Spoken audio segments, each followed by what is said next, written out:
Donc, je dis merci à la maman Salé Koné, je dis merci à notre grand maître Samba, je dis merci à maman Côte d'Ivoire qui ne cesse de nous émerveiller. Tous mes respects, chère mère. Mes respects les plus appuyés à Madengo. Et je m'incline devant les patriarches Martial et Amara Bakayoko, qui sont aussi présents parmi nous. Et en ce moment, j'ai le plaisir de vous dire que vous êtes suivis en direct sur YouTube. Et je salue le grand maître, le parrain Marius Koudou, ainsi que tous les élèves de la classe qui nous suivent en direct à partir de Facebook. Le sujet 1, l'opposition ivoirienne dans ses manœuvres de déstabilisation. C'est très simple la question. Je crois que c'est même une affirmation. Aujourd'hui, la meilleure définition de notre opposition, c'est comment faire du mal aux fils et aux filles de la Côte d'Ivoire. C'est tout son projet de vie qu'elle a. Alors que tout groupement politique, ce qui fait qu'un parti a de l'importance, c'est sa qualité à convaincre les concitoyens, les habitants d'un pays, à démontrer que eux, ils peuvent, à travers ce qu'ils disent, montrer que eux, là, ils ont un bon champ de vision, ils ont une capacité de créer le bonheur pour le maximum de personnes. Ne nous trompons pas, nous ne sommes pas à Calipolis, ça c'est chez Platon là-bas. Nous ne sommes pas dans la cité parfaite. Ça n'existe pas. Sur cette terre-là, il y aura toujours quelque chose qui manque à tout le monde. Mais l'essentiel, quand on arrive à faire le bonheur de la majorité des personnes, on dit que cette politique est une politique réussie. Et en Côte d'Ivoire, personne aujourd'hui ne peut se tromper. Même si je veux moi-même me mentir à moi-même parce que je suis opposant, je sais faire la différence entre 2000 et 2010. Je sais comment le pays était. Je sais faire la différence entre 1993 et 1999.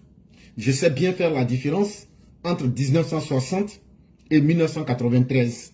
Et je sais bien faire la différence entre le 11 avril 2011 et le 29 décembre 2024, jour d'aujourd'hui. Toutes ces périodes que j'ai citées correspondent bel et bien à des temps de gestion des personnes que vous connaissez.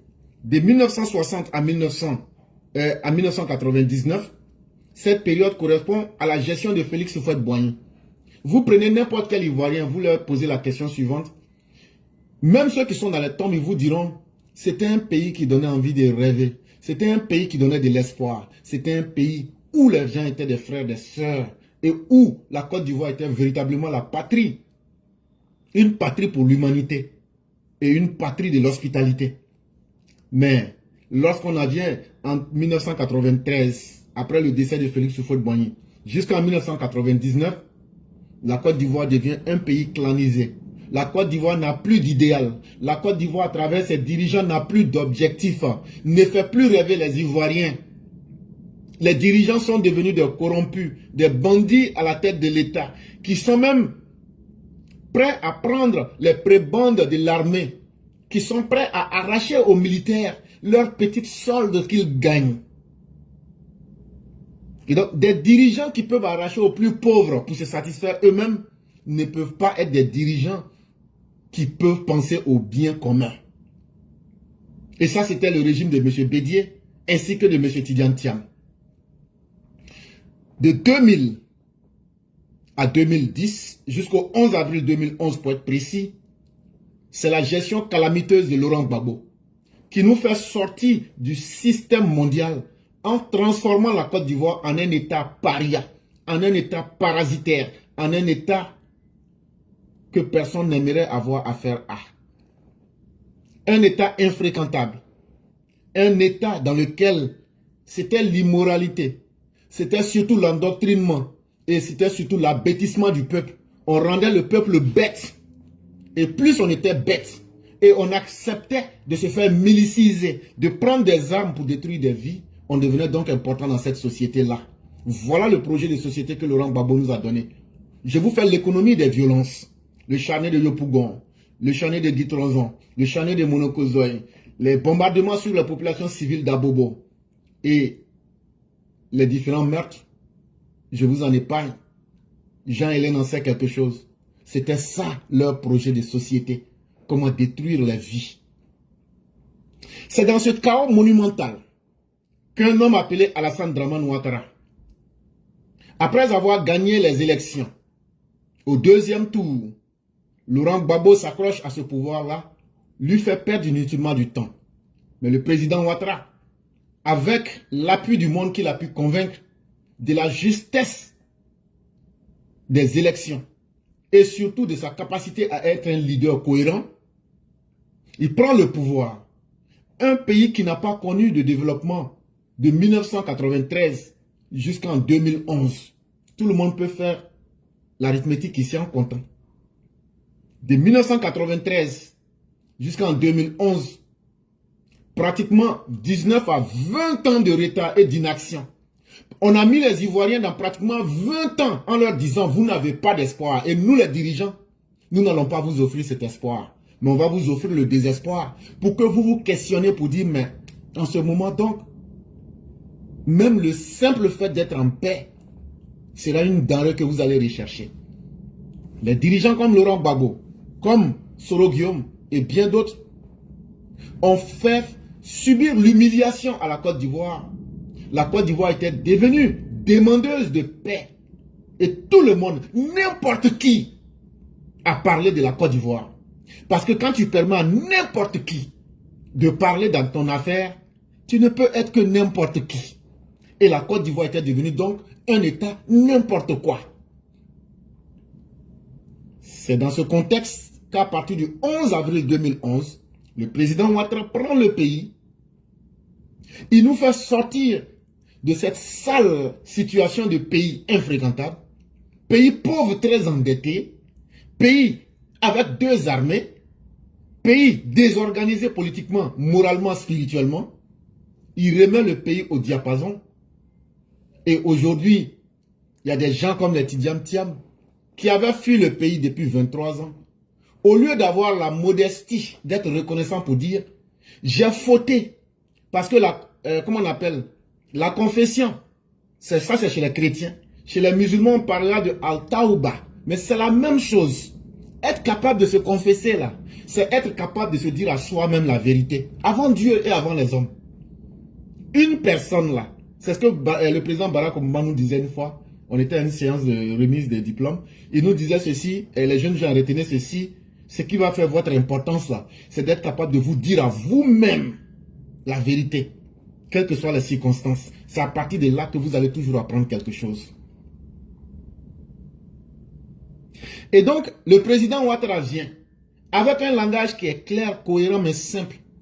Chers Ivoiriens, mettez-vous au travail. C'est le travail qui va nous libérer. Chers Ivoiriens, je suis garant de la sécurité du pays. Avec moi, je ne jouerai jamais avec la sécurité de votre pays. Je mets quiconque au défi aujourd'hui. Lequel des engagements pris devant les Ivoiriens, le président a-t-il trahi? Chers Ivoiriens, le président Ouattara là, en tant que président là, est-ce que Laurent Gbagbo a respecté ses engagements? Non. Est-ce que Bédia a respecté ses engagements? Non. La dignité du peuple a été foulée aux pieds. La vie humaine n'avait plus d'importance. Le devenir des Ivoiriens et leur quotidien n'était plus au centre même des préoccupations des dirigeants. Ce qui intéressait les dirigeants de l'époque avant Alassane Ouattara, c'était comment eux-mêmes se mettre à l'aise dans l'argent des impôts des plus pauvres que nous sommes. Alassane Ouattara vient, il dit aujourd'hui l'impôt, l'argent de l'impôt va servir à construire des goudrons. L'argent de l'impôt va servir à construire 6 nouvelles universités. L'argent de l'impôt va servir, on va prendre aussi pour donner aux plus pauvres, ce qu'on va appeler les filets sociaux. L'argent des plus pauvres qu'on prélève à travers les impôts, on va prendre pour construire des châteaux d'eau. On va prendre pour construire des écoles de proximité. On va construire à chaque 5 km des dispensaires. Est-ce que cela rend le monde parfait? Non. Mais c'est déjà mieux parce que beaucoup a été fait. Et donc, chers Ivoiriens, ce que vous devez retenir aujourd'hui, tout ce que je vous ai dit, c'est pour vous montrer la grande différence entre un dirigeant qui a compris son rôle dans l'existence. Et son rôle, c'est d'être celui-là qui peut stimuler le goût même à la vie en donnant de l'espoir à son peuple. Le secret n'est pas grand, mais il est très difficile. Très peu peuvent le faire. Comment être capable de donner l'espoir à quelqu'un? Le prophète des musulmans nous disait que ce n'est pourtant pas la chose la plus difficile. Avec un simple sourire, vous pouvez donner l'espoir à quelqu'un. Quand la personne avait besoin de ce sourire. Avec un simple bol d'eau, une carafe d'eau là, vous pouvez donner l'espoir à quelqu'un. Je retourne dans la Bible où un Samaritain, ce qu'on pourrait appeler aujourd'hui les mécréants, ceux qui ne croient pas en Dieu, à l'époque de Jésus, un Samaritain, c'est pourquoi vous prenez l'histoire du bon Samaritain. Lui qui ne croyait pas en Dieu, mais il a appliqué ce que l'épître de Matthieu dit. Quand Jésus dit, oh non, ne pensez pas que vous êtes frères avec moi. Ceux qui sont frères avec moi sont ceux qui accomplissent la volonté de Dieu, qui est mon Seigneur. Et la volonté de Dieu, c'est quoi? La volonté de Dieu n'est pas difficile. Soit en harmonie avec les règles de la nature. Ça veut dire faire du bien là. Être capable de voir quelqu'un qui a été attaqué. Un chrétien, bon, à ce moment, il n'y a pas de chrétien, mais quelqu'un qui croit en Jésus, était attaqué. Et c'est un Samaritain qui vient sauver cette personne, un non-croyant qui vient sauver. Mais Jésus dit effectivement, ce Samaritain va faire partie de mes frères. Parce qu'il a appliqué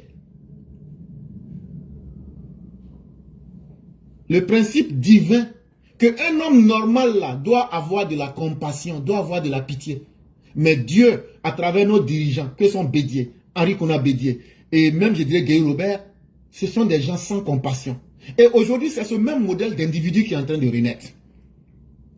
Oh là, Dieu a donné tous les signes à la Côte d'Ivoire. C'est à nous-mêmes de faire les choix. Les dirigeants sans cœur, les dirigeants qui étaient incapables même d'avoir de la compassion pour leur peuple, Dieu nous a donné ça à travers Bédier. Dieu nous a donné ça à travers Guy Robert. Dieu nous a donné ça à travers Laurent Gbagbo. Après, il a changé cela, comme le dit le Coran, que nous changeons les signes de Dieu. Ça veut dire, quand Dieu te met dans une condition là, après un temps là, si la condition elle-même là ne finit pas là, toi-même tu finiras par changer. Rien n'est permanent, rien n'est statique. Tout change et tout évolue. Chers Ivoiriens, après tout ce malheur que vous avez connu, Dieu vous a d'abord donné le bonheur pour voir comment vous allez apprécier le bonheur. Par une expérience, Bédier est venu après le bonheur. Après ça, Dieu a dit non, le malheur là, je vais prolonger un peu pour qu'il tire les leçons. Mais beaucoup d'Ivoiriens n'ont pas tiré les leçons. Alassane Ouattara est venu, c'est votre deuxième chance. Et aujourd'hui, qu'est-ce qu'on voit? Après le deuxième bonheur de la Côte d'Ivoire, c'est une succession d'individus sans cœur, des méchantes âmes, des pharisiens, des philistins, des pervers, des déviants, des immoraux, des amoureux. Tu sais de quoi je parle? Un homme amoral, s'ils sont deux, à partir de deux, ils deviennent des amoureux. Ça veut dire eux-mêmes, là, le principe de la moralité, là, savoir même ce qui est bon et mauvais, là, eux, ils ne connaissent pas. Un homme immoral, donc des immoraux, eux, là, ils savent ce que c'est que la morale, mais ils s'en fichent. Ils font ce qu'ils veulent. Maintenant, là, la Côte d'Ivoire, là, c'est eux tous là qui sont ensemble maintenant. Quand vous prenez un monsieur comme Tidjam Thiam, avec les critères que je viens de donner là, j'ai dit des Philistins, des mauvaises âmes, des dangereux, des déviants, des immoraux, des amoureux. Maintenant, prenez Tidjam Thiam. Quelqu'un, tu es venu dans un pays que tu avais fui parce que le pays là ne t'inspirait plus confiance. Mais quand tu reviens et que ce même pays est là, au lieu de dire aux gens que tu es le petit-fils d'Oufoué et que c'est ça la carte qui va te servir pour rentrer dans ce pays n'importe comment, tu prends d'abord le temps de regarder et de te poser les vraies questions. Qui sont ceux qui ont permis à ce pays-là d'être sur pied? Et ces personnes-là, il faut les respecter. S'il avait pris le temps de poser les vraies questions, on lui aurait dit, tu te souviens, en 1989 et 1990, quand ton grand-père était hué par Laurent Gbagbo, d'être un voleur, le monsieur qui a sauvé ton grand-père, sa dignité là, il s'appelle Alassane Dramane Ouattara, c'est lui qui est revenu, et c'est grâce à lui que le pays là, on a pu mettre le pays sur ses deux genoux. Quand on a remis l'éléphant sur ses deux genoux, après là, les petites mains comme les rois du printemps, comme les Amara Bakayoko, comme les Timson, comme les Maman Côte d'Ivoire, comme les Madengo, comme les Samba, comme les Salikone, ont commencé à pousser l'éléphant là doucement, doucement. L'éléphant là s'est levé, il a mis un genou à terre et puis il a levé un pied. Quand les petites hommes que nous sommes ont poussé encore l'éléphant là s'est mis sur ses deux pieds. Quand l'éléphant là s'est mis sur ses deux pieds là, en 2024, là, il dit, je suis maintenant là. Il nous a donné une coupe d'Afrique. Mais bien avant ça, quand on l'avait déjà remis sur un genou là, l'éléphant là nous a dit ce qu'il va nous montrer. L'éléphant l'a dit, tant que mes enfants ne m'ont pas abandonné là, je vais être ce qu'il faut pour leur montrer. Et l'éléphant là, qu'est-ce qui a soulevé cet éléphant? Ça se trouve dans l'hymne national de la Côte d'Ivoire. La terre de la fraternité promise à l'humanité. Pour que la Côte d'Ivoire puisse être la Côte d'Ivoire là, on ne peut pas fermer la clé de la Côte d'Ivoire et puis jeter. La Côte d'Ivoire là, c'est pour vous les Ivoiriens. Mais c'est lorsque chaque fois que nous, on va se lever pour faire de la Côte d'Ivoire une terre d'hospitalité, de fraternité, pour que l'humanité sache qu'elle peut avoir sa promesse chez nous là. Chaque fois qu'on aura des dirigeants et que ces dirigeants-là peuvent se lever pour attirer à travers leur aura, à travers leur capacité à dire au monde, faites-nous confiance, que vous allez voir que ce téléphone-là, même s'il n'a pas d'aile, il peut s'envoler. Et aujourd'hui, dites-moi, qu'est-ce que la Côte d'Ivoire n'est pas capable de faire? Qu'est-ce que la Côte d'Ivoire n'est pas capable de faire aujourd'hui? La Côte d'Ivoire, on n'a jamais vu un éléphant avec des ailes.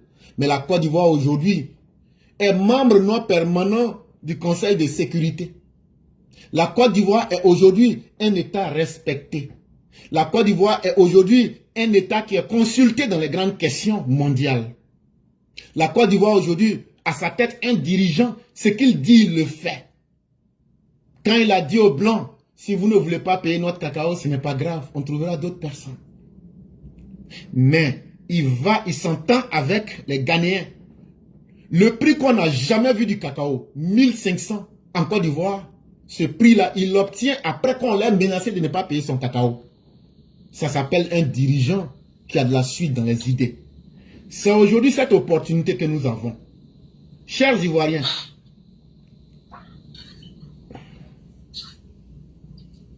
fermez le micro, s'il vous plaît. Madame, vous fermez votre micro. Oh, sorry, man. No problem.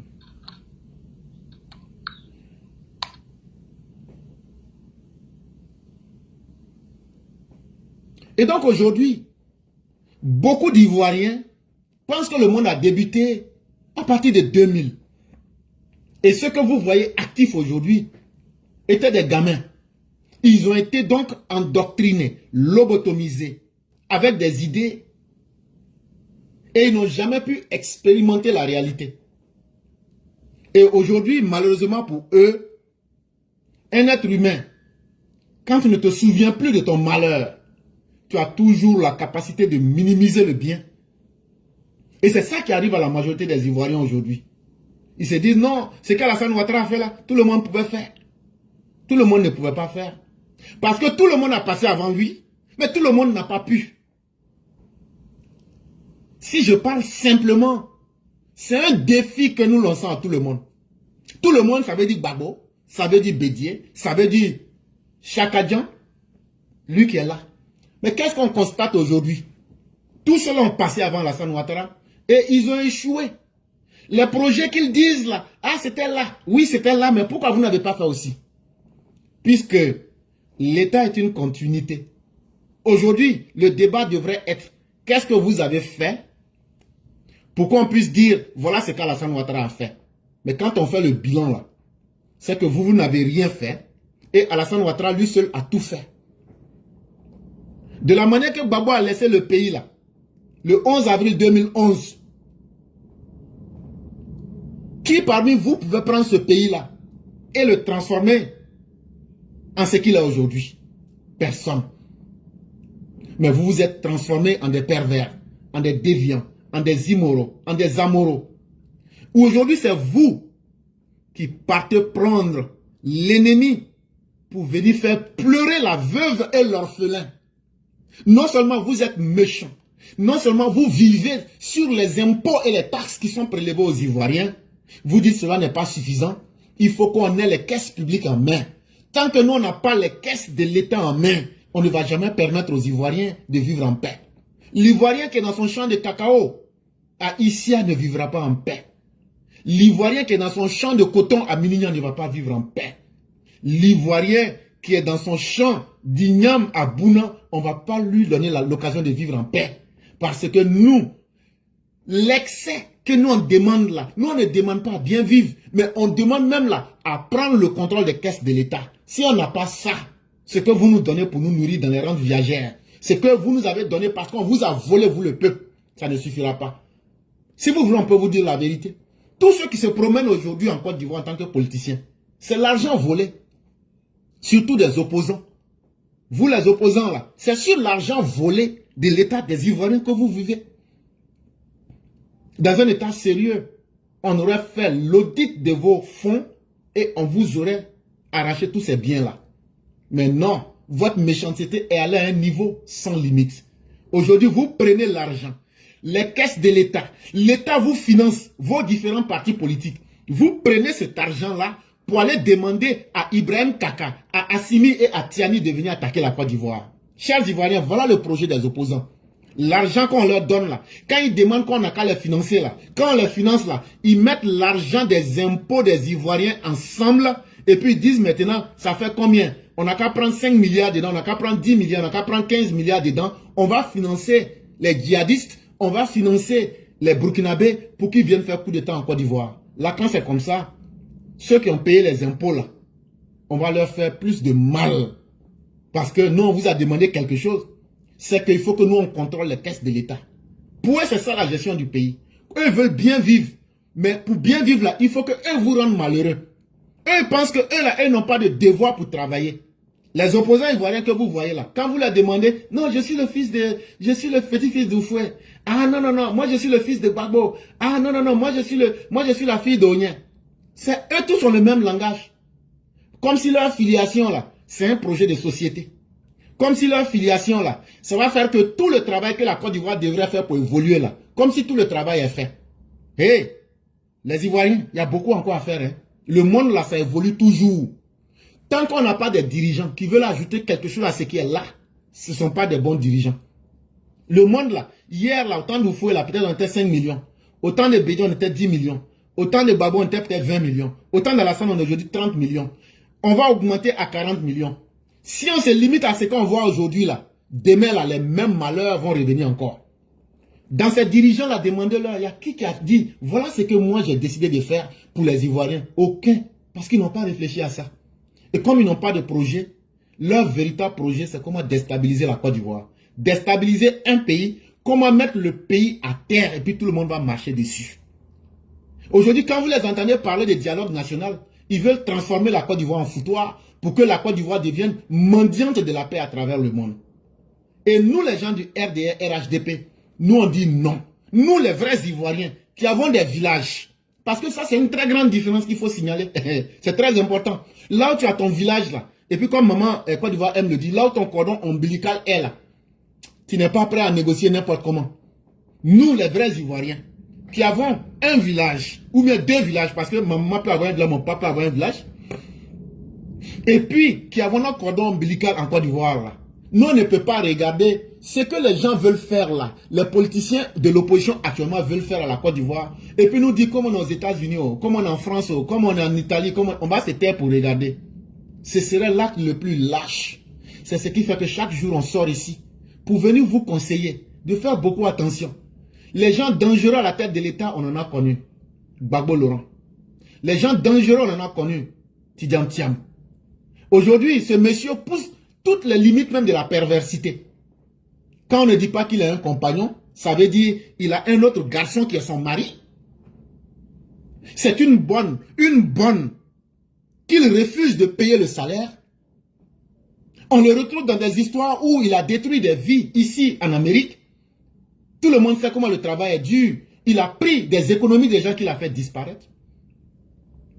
C'est un monsieur qu'on retrouve dans tous les scandales. Mais ce Tidjam Thiam là, qu'est-ce qui fait qu'il est dans tous ces scandales et puis rien ne lui arrive? Il y a 2 choses.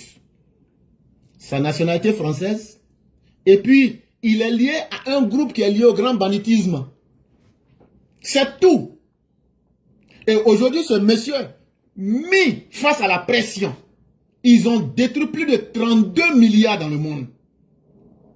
Aujourd'hui, face à la pression, pour ne pas aller en prison, il se rabat sur la Côte d'Ivoire comme un échappatoire pour dire Je suis au chômage actuellement. Sinon, les partisans de Thiam, vous m'entendez. Quelqu'un là, quand tu es trop fort là, tu ne peux pas chômer.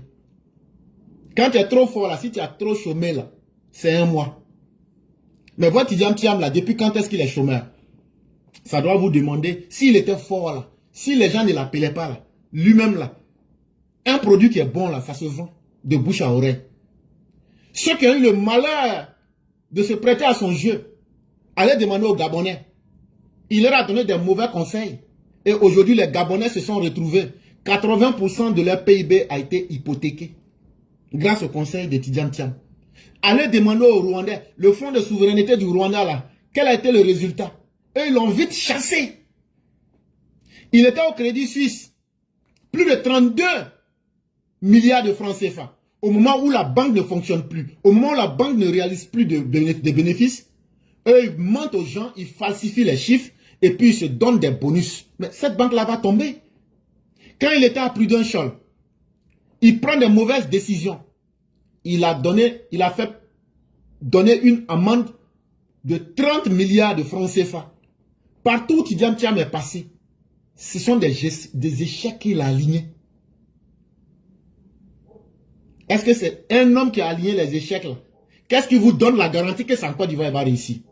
Et surtout quand on vous dit qu'il est venu aujourd'hui là, parce qu'il sait dans quoi il est, il veut utiliser la Côte d'Ivoire comme une garantie pour avoir une immunité politique et diplomatique, mais surtout ce n'est pas ça qui l'intéresse, c'est comment il va utiliser le projet Baleine, le projet Kalao, l'or de Tanda, l'or Koné qu'on a découvert dans le nord avec l'or de Kani, comment il va mettre tous ensemble. C'est pourquoi dans leur programme, là, vous les entendez dire que la Côte d'Ivoire est endettée, la Côte d'Ivoire est endettée, la Côte d'Ivoire est endettée.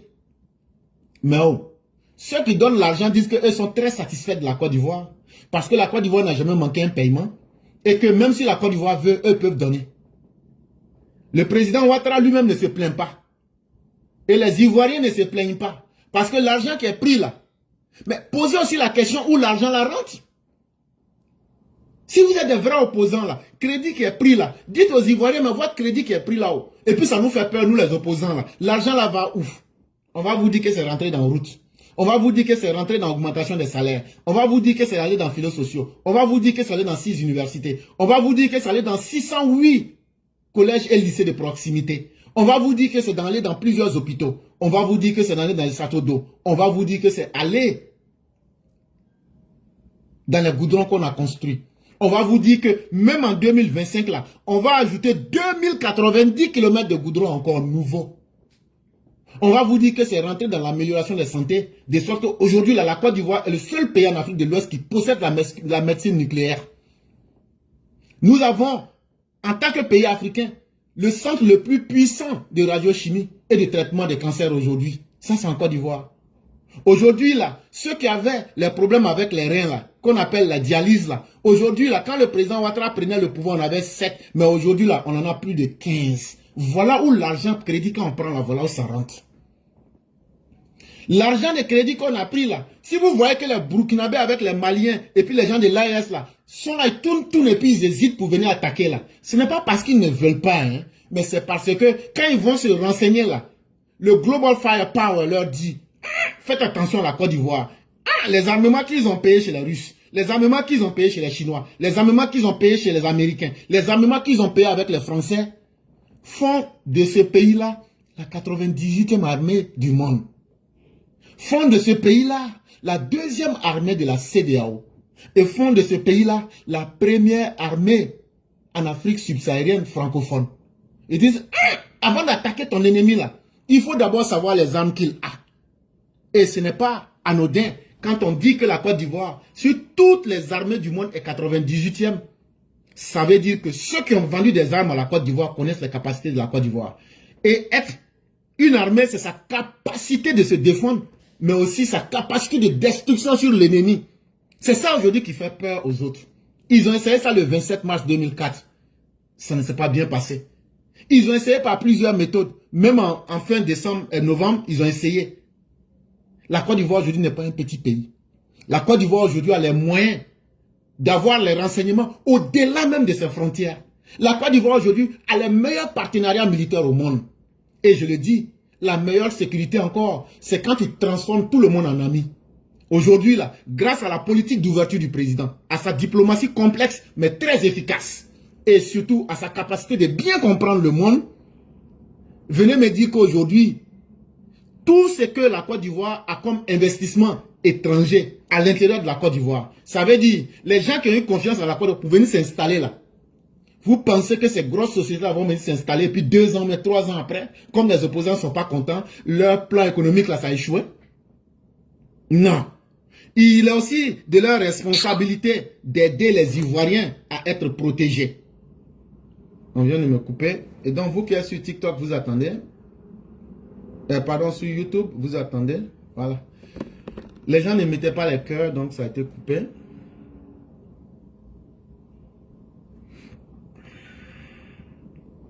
Donc, vous souffrirez, vous attendrez un peu. Vous qui nous suivez.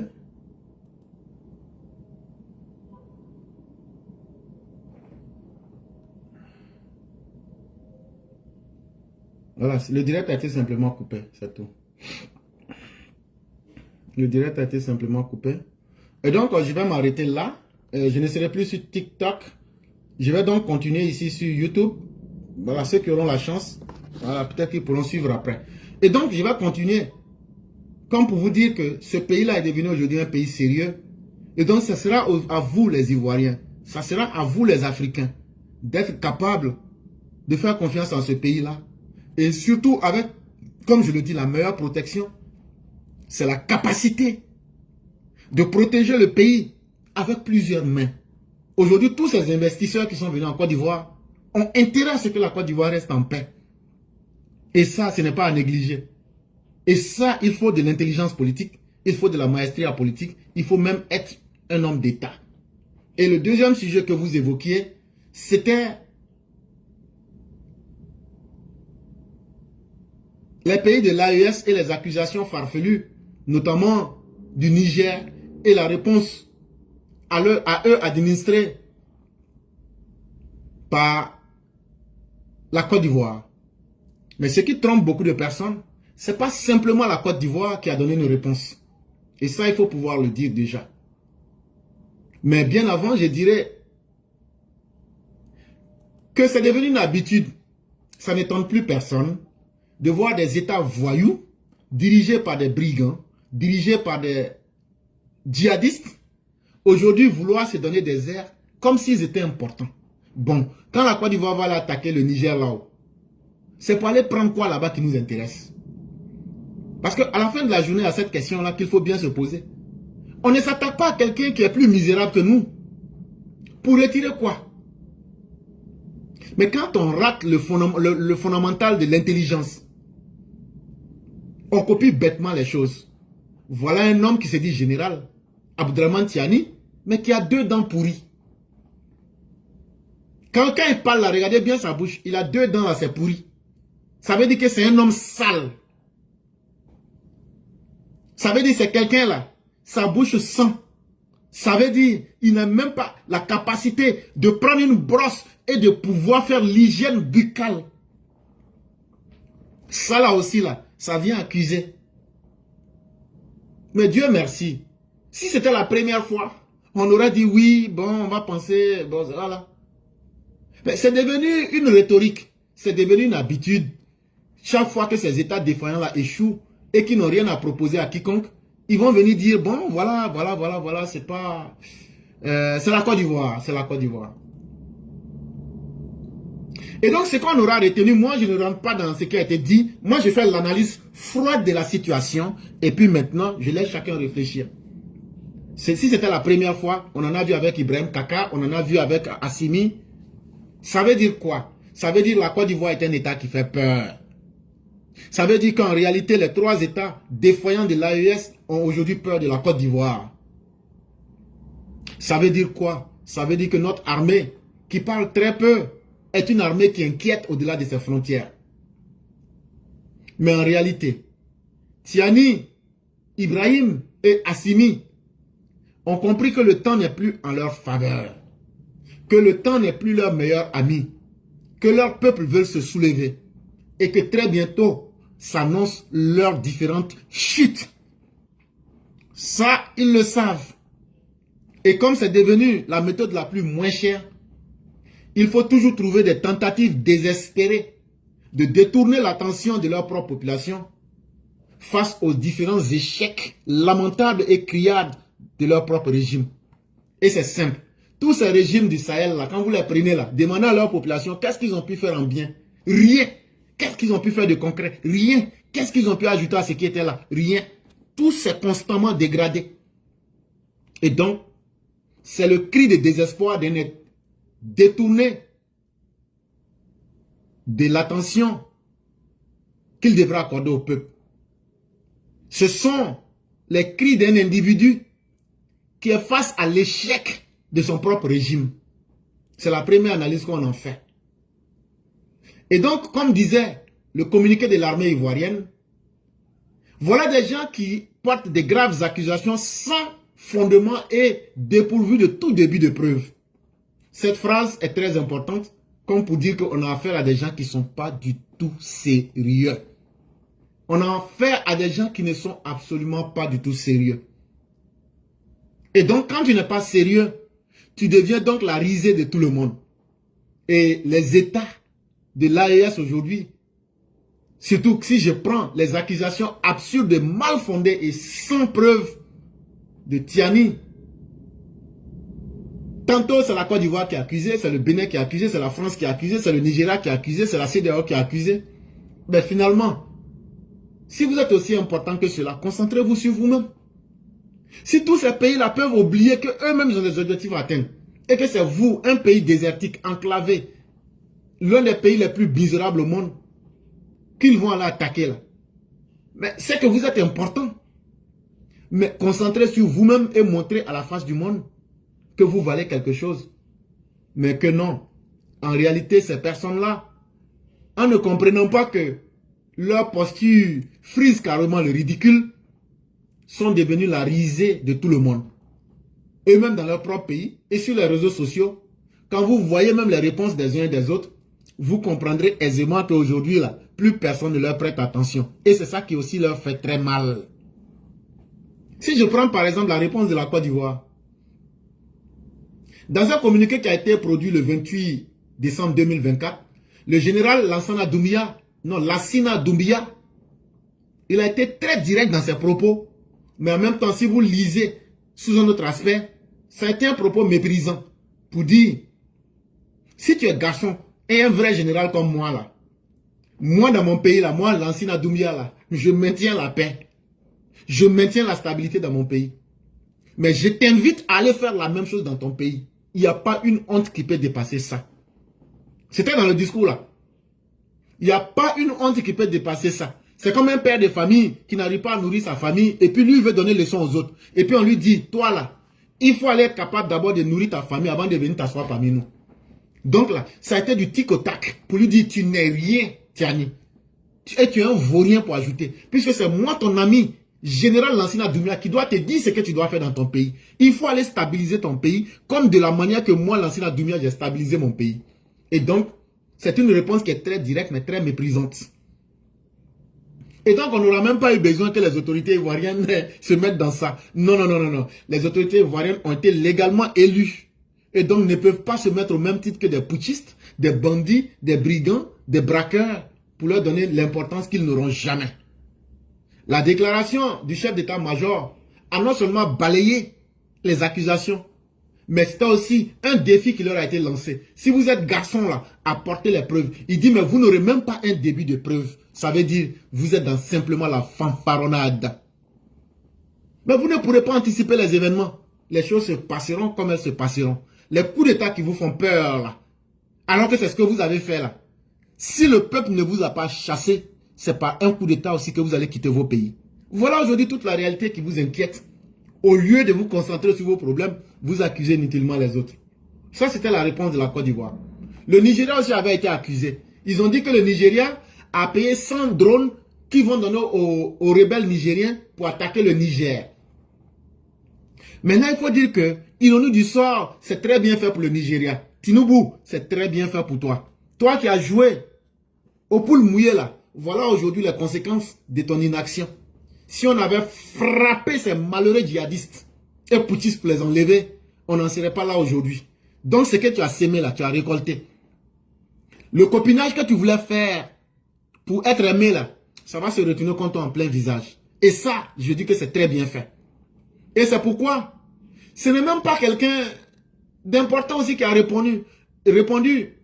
Au Nigeria, eux, ils ont répondu de façon ironique et par mépris. Et qui ils ont envoyé? C'est leur ministre de l'information, Mohamed Idriss Malagi. Et comme Tiani est Aoussa, comme c'est un âne du désert qui ne comprend pas ce qu'il dit, donc Mohamed Idriss Malagi, le ministre de l'information du Nigeria, a répondu au général Mouton Tiani en Aoussa, en langue Aoussa. Il lui a dit, ton ridicule là, ça tue. Comme tu es bête, tu ne comprends pas comment le monde fonctionne là. Je vais te répondre en Aoussa. Peut-être que ça, moi, tu vas comprendre. Comme toi, tu es Aoussa, et puis moi, je suis Aoussa, je vais te répondre. Et donc là, lui n'a fait que lui donner la réponse à Aoussa pour lui dire, un villageois comme toi, qui ne sait pas comment le monde fonctionne là, on préfère te répondre dans ta langue maternelle. Là, comme ça, là, peut-être que le message va passer une fois et ça va te démoutoniser pour que tu deviennes un peu intelligent dans la vie. Et donc, au niveau du Nigeria, ils n'ont même pas apporté une considération ou un message même de l'État. Ils ont traité ça comme quelque chose qui n'a aucun sérieux. Mais bizarrement, cette fois-ci, il y a la CEDEAO elle-même aussi qui a donné une réponse. Contrairement à ses habitudes, la CEDEAO n'aime pas réagir vite. Mais cette fois-ci, ça a été immédiat. Mais le communiqué que la CEDEAO a eu à faire, c'était un communiqué de façon lapidaire à dire, oh, vous mentez, oh. Tellement on vous connaît maintenant, là, tout ce que vous dites. Là. Ils ont donc rejeté en bloc ces accusations de Tiani, pardon. Et ils lui ont donné la même réponse en lui disant, si tu es sûr de ce que tu dis là, il faut donner. Ils ont dit que ce sont des accusations sans fondement. Qu'est-ce qui a permis à la CEDEAO de dire ça? Ça veut dire qu'on connaît maintenant vos méthodes. On sait que vous êtes des fanfarons, des criards et des gens qui ne peuvent rien apporter. Vous ne faites que crier dans le vide. Donc on ne peut pas vous accorder l'importance qu'il faut. Ça a été une réponse rapide. Mais dans cette réponse rapide-là, ça veut dire que la CEDEAO commence à en avoir marre. Si ce n'est pas le Burkina, c'est le Mali, ça devient maintenant le Niger. Toujours vous êtes attaqué, mais vous ne montrez jamais des preuves. Finalement, vous êtes des menteurs, vous êtes des vauriens. Et personne ne prête attention à des vauriens pour détourner l'attention, alors que les bilans sécuritaires dans vos pays sont désastreux. Donc ça, c'était la réponse de la CEDEAO.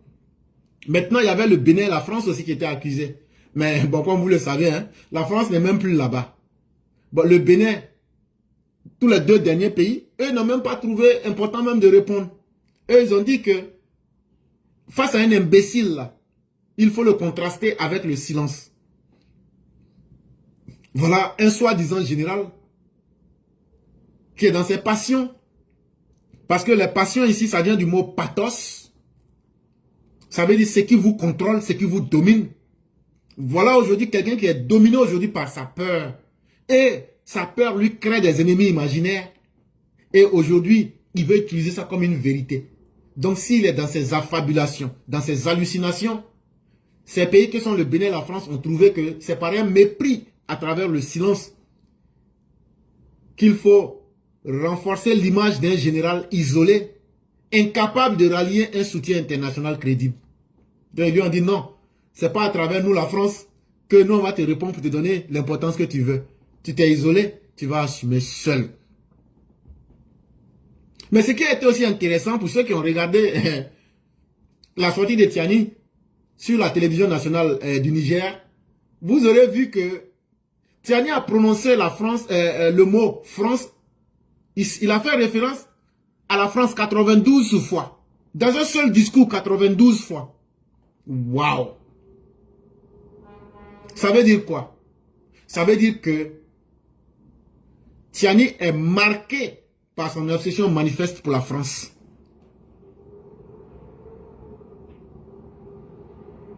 Et ça n'a pas échappé à tous ceux qui ont suivi ce discours-là.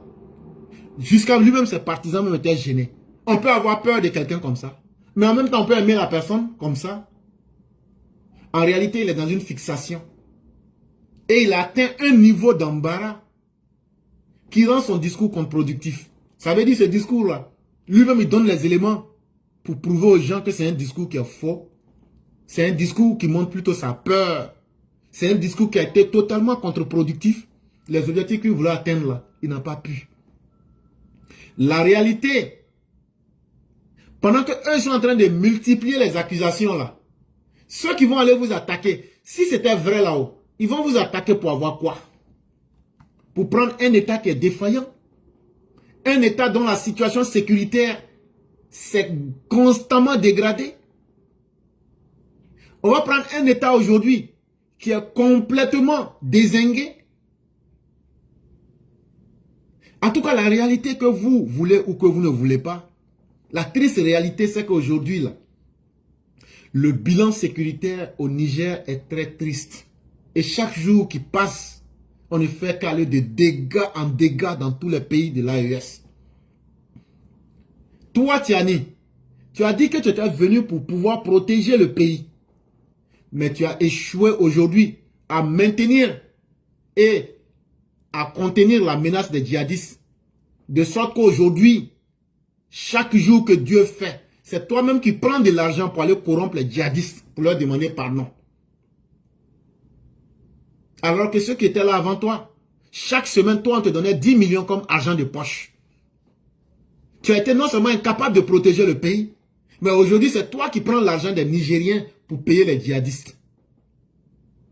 C'est pourquoi on voit les attentats qui se multiplient. Les populations civiles sont abandonnées. L'armée nigérienne elle-même est sous-équipée et elle est très démoralisée. C'est ce qui fait qu'elle peine à contenir les violences. Voilà la réalité qui est en face. Et c'est ça qu'il faut pouvoir être capable de dire aux Nigériens. Et ça te fait peur.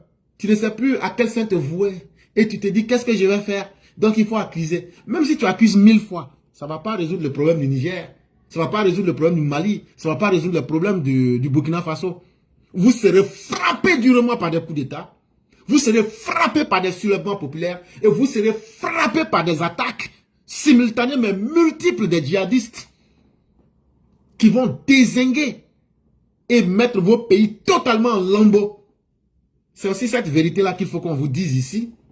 Et donc, en s'efforçant dans des accusations infondées et en adoptant des postures de victimes, cela ne vous rendra pas victime. Mais au contraire, ça vous isole même plus. Ça vous isole davantage de la scène internationale. On se rend compte que ce sont des bouffons, des moins que rien. Et ton intervention, en la faisant, tu pensais que ça allait t'apporter des résultats de redorer ton blason. Mais ça n'a fait que révéler ton incapacité à gouverner et à garantir la sécurité au Niger. Parce qu'un dirigeant qui est fort là ne pleurniche pas. Mais un dirigeant, surtout de surcroît, un général qui pleurniche, un général pleurnichard, tu es venu encore enlever le minimum de doute, même pas de crédibilité, de doute que les gens pouvaient dire, ah bon, comme on ne sait pas là, on va attendre. Tu as enlevé ça. Ça veut dire que tu es vaurien de chez vaurien. Si c'était encore des capitaines, on pouvait encore dire que eux, ça va. Mais toi-même, un soi-disant général. Et donc c'est pourquoi, si tu remarques très bien, tes propos sont tournés en dérision sur les réseaux sociaux et ça fait rire tout le monde. Parce que tu n'es qu'un bouffon de cirque. Ça, c'était important. Et la troisième thématique, c'est pourquoi on dit toujours à ceux qui le peuvent, mettez les cœurs, parce qu'une fois que moi je suis lancé, je n'attends pas. On était sur TikTok, malheureusement les gens ont oublié de mettre les cœurs, moi je ne pouvais pas m'arrêter. Voilà. Donc, une fois que je suis lancé, Dieu merci, c'était sur YouTube, sur Facebook ici, je ne vais pas m'arrêter, je ne vais pas me mettre à ce processus-là. Si les gens ne sont pas capables de protéger les directs, je m'en fous. Aussi simple que cela, je ne peux pas être en train de faire de la réflexion et en même temps demander pardon aux gens. Il faudrait que chacun assume sa part du contrat. Si vous aimez ce qu'on fait là, ce qu'il faut pour protéger, si vous ne faites pas, on s'en fout. Et je l'ai toujours dit. Je vais aller sur TikTok, mais je ne vais plus parler une deuxième fois. Si je m'en vais là-bas, c'est pour aller prendre la modération pour continuer. Ceux qui veulent suivre ce que j'ai dit, peut-être qu'après, lorsque j'aurai posté, vous pourrez suivre. Mais ces histoires de dire mettez les cœurs, je ne suis pas dans ça avec quelqu'un. Donc je vais terminer avec le troisième sujet. Aujourd'hui, la question de la justice. Est-ce que 2025 sera le début de la justice en Côte d'Ivoire? C'est en tout cas notre souhait le plus ardent. Parce que je l'ai dit et je le dirai. Si le régime Ouattara là, si on doit le noter sur 100 là, En tout cas, en matière de justice, là, moi, je lui donne 0 sur 100. Ah oui, 0 sur 100. Sans état d'âme. C'est la partie où ce régime-là n'a fait aucun effort. Le régime de Alassane Ouattara n'a fait aucun effort. Et je ne trouverai pas les mots les plus durs pour accuser ce régime. Ça, je le dis. Et j'assume pleinement ce que je dis. Ce régime a été laxiste. Ce régime a été léger. Ce régime a été, je dirais même à la limite même, insouciante même de la justice en Côte d'Ivoire. Malgré toutes les interpellations qui ont été faites. Donc que 2025 soit le début ou que ce soit la fin, aujourd'hui, ce régime-là nous a fait comprendre que nous devrions être capables d'assumer notre propre sécurité. Nous aimons bien le travail qui est effectué par le président Ouattara. Mais aujourd'hui, on aurait pu faire l'économie de beaucoup de dégâts si on avait pris le temps de mettre chacun à sa place avec la justice. Non seulement ça aurait servi comme un incubateur de formation de conscience populaire, ça aurait servi d'élément pour essayer de remettre une nouvelle conscience dans l'esprit des Ivoiriens.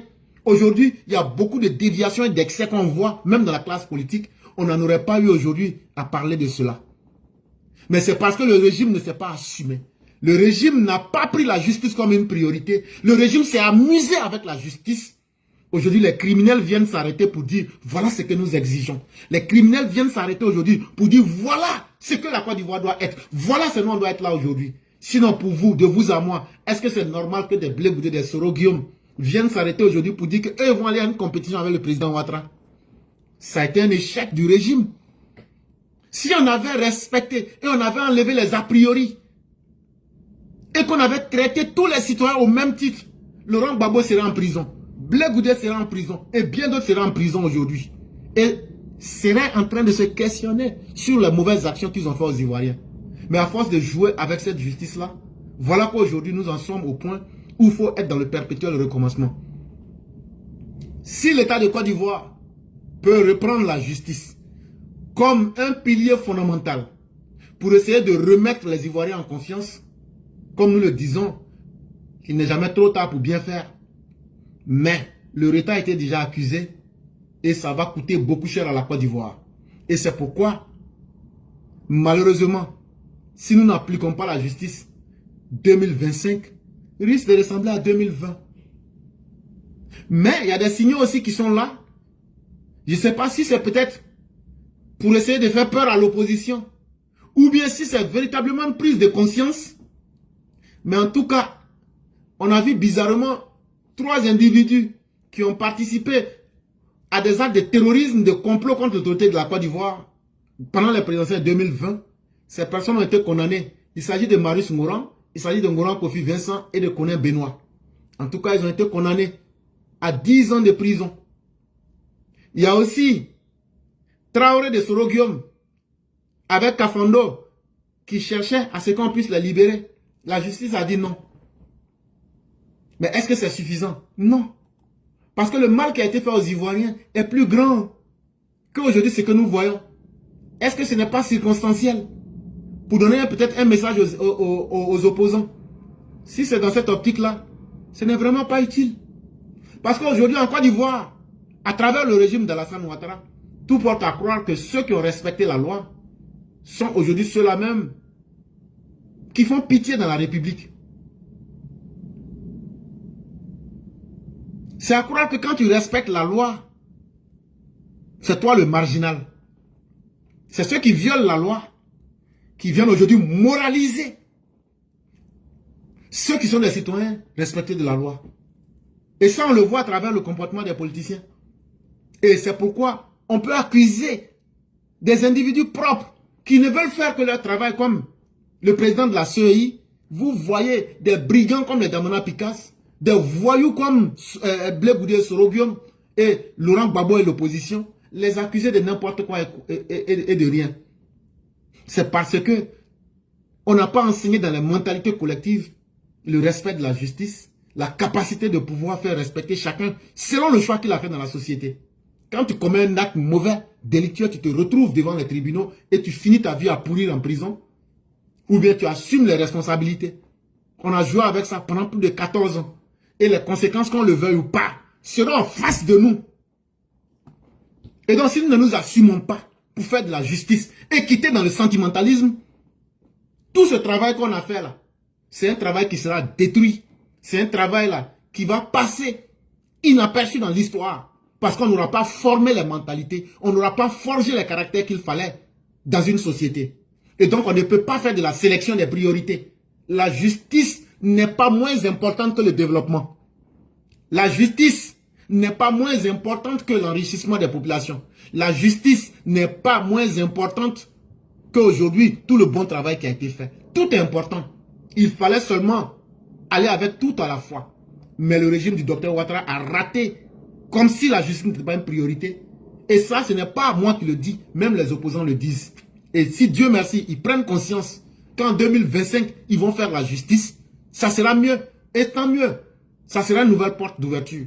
Mais s'ils doivent continuer dans le même laxisme, ou bien même à ruser avec le destin, ça risque de nous apporter la calamité en Côte d'Ivoire.